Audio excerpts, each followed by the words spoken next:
Magandang hapon ng Friday. Welcome sa Lotto Result Today PH. Narito ang mga resulta para sa 2 p.m. draw, June 5, 2026. Para sa resulta ng 2D Lotto, 14 at 28.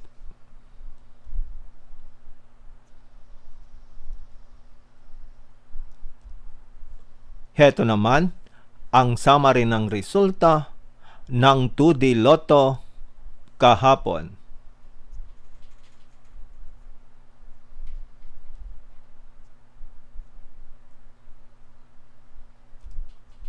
Para sa resulta ng 3D Lotto, 8, 7 at 2.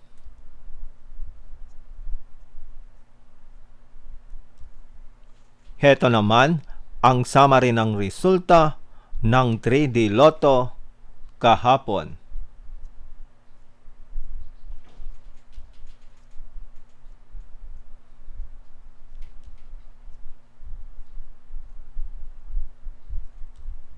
At yan ang mga resulta ngayong 2 p.m. draw. Para lagi kang updated sa mga Lotto draw result, mag-like and subscribe. Maraming salamat sa panonood.